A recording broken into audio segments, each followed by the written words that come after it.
Astilekurentzat puntu ederra da.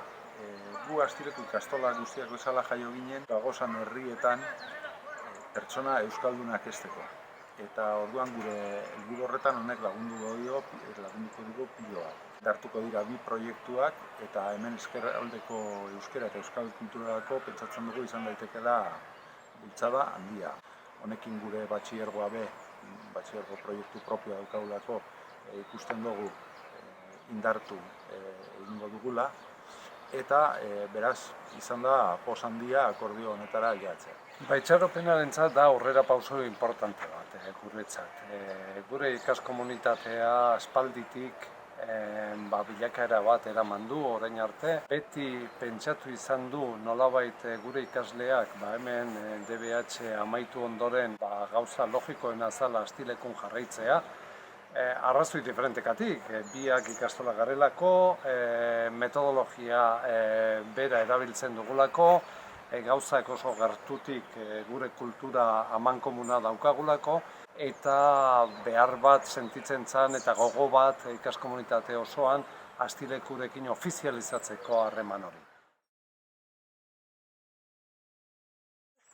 Etorkizunari begira, nahiz eta atxikipen akordioak printzipioz matrikulari buruz hitz egiten duen, hori da atxikimendua matrikularako akordio bat, guk uste dugu itxaropenako lagunekaz batera egin behar dugula ibilbide asko zabalagoa eta baditugula pilo bat esparru konpartitzeko.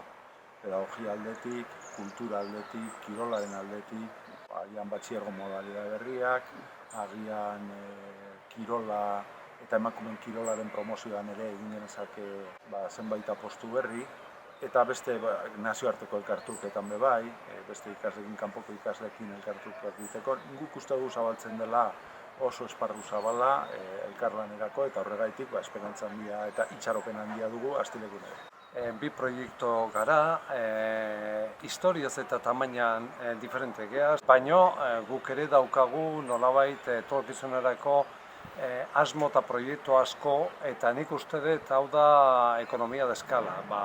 Gauza asko elkarrekin konpartitzen baditugu berrindartu egiten die proiektu horiek. Eta hori da gure asmoa. Osea, gauza batzutan bakoitzak bere autonomia mantenduz, baina hainbat proiektu elkarrekin konpartitzen baditugu eta elkarrentzat laguntza balin bada eta gaina berrindartzen bada, nik uste dut onura dela ikastola, 2 ikastolentzat.